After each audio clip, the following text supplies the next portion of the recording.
Residents of West Virginia's 2nd Congressional District are eligible to be nominated by Representative Wise if they are between the ages of 17 and 22 by next July 1, if they're a U.S. citizen, and if they are unmarried and have no children.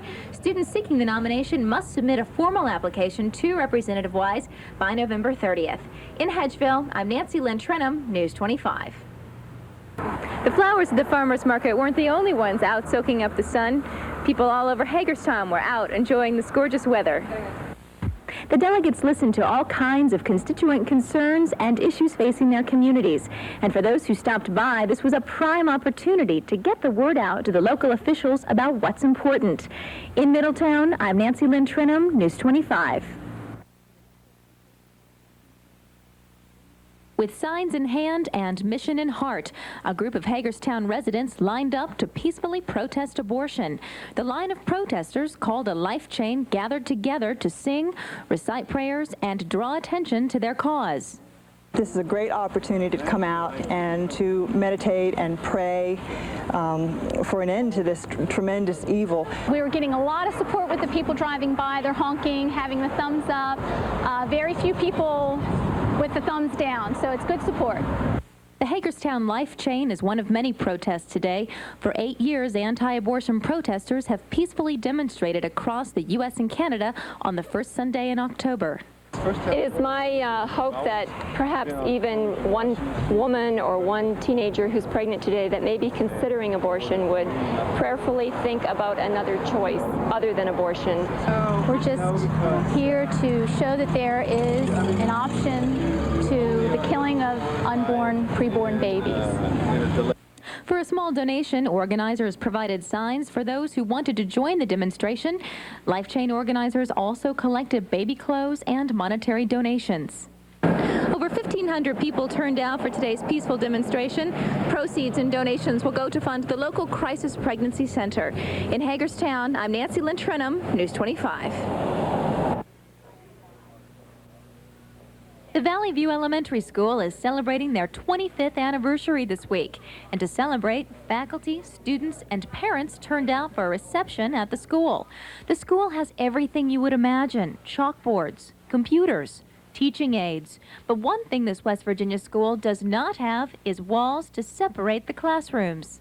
Well, I think it's kind of not a big issue in that students learn without walls, that cooperation and working one with another is very important. Some students say they like the open classrooms, and some say that the day can get noisy. But this first grade teacher thinks that the minor noise and distractions in the school are a good thing. I think that being in the open classroom will help them because, you know, in a lot of today's society, there's so much noise, you know, in so many things that you do. And I feel that this will help them to learn to tune the things that they need to, and I think that it will help them adjust very well. The open classroom style of teaching encourages cooperative learning for the faculty as well. I like it because the teachers are easily accessible, and if I have any questions real quick, I have a teacher that's next to me that I can go to and ask her. A late 1960s study showed that children learn best in an environment that allows communication. And the Berkeley County Board of Education took this study to heart and built 3 schools without walls, allowing much communication throughout the school day. And they built all 3 schools for the price of what one school would have cost with walls. In Berkeley County, West Virginia, I'm Nancy-Lynne Walters, News 25.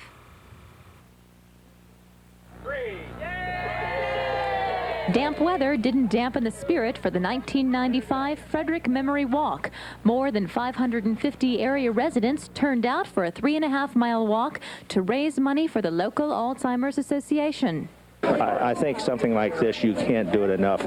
I think we're more and more aware of it all the time. As I said, most of us probably know someone who's in various stages of Alzheimer's, and it's just a terrible, terrible disease. It's extremely gratifying to see the support that people offer for programs like these. Participants strolled through downtown Frederick, making stops along the way for refreshments donated by local vendors. And at the finish line, there was plenty of fun and food for those who didn't mind the drizzling rain. I think that it's a wonderful thing that people get together and do good things for the community of Frederick. It's just marvelous, and it's all going to Alzheimer's Association. Aside from the fact that we raise money for research and for the care locally, it also is just a wonderful time today. If you look around and see all these young people, these children, people from 8 months to 80 years old having a wonderful time. So it does a couple things for us. When the final count comes in, the Memory Walk will have raised more than $50,000. That's more than last year, which put Frederick on the map as number 14 in the nation for money raised for the Alzheimer's disease. In Frederick, I'm Nancy-Lynne Walters, News 25. Classical Greek sculpture to kind of recreate that feeling. And that I've been alternating every other strip of the hair with not carving it at all and then just carving it shallowly. Sharon Garvey is explaining her latest sculpture, a jack-o'-lantern made from a 100-pound pumpkin.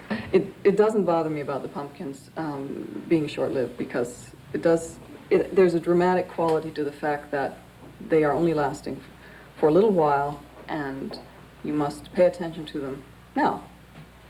Sharon began carving pumpkins as an art about 15 years ago, and now she not only carves the pumpkins, but she photographs them in various light and stages of decay.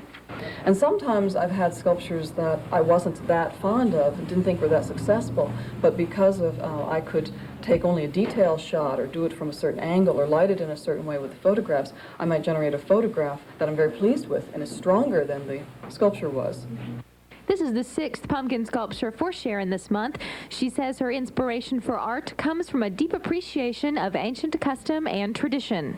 And we just think she has something special. She came to us and said that she carved pumpkins and did pumpkin art. I said, what is that? And we looked at it and said, yep, this is really special. And as you know, the quality of cameos, they're really quite unique. And for those who want to take advantage of this special Halloween treat, Stoll Galleries will have the pumpkins on display through Halloween night. In Harpers Ferry, I'm Nancy-Lynne Walters, News 25.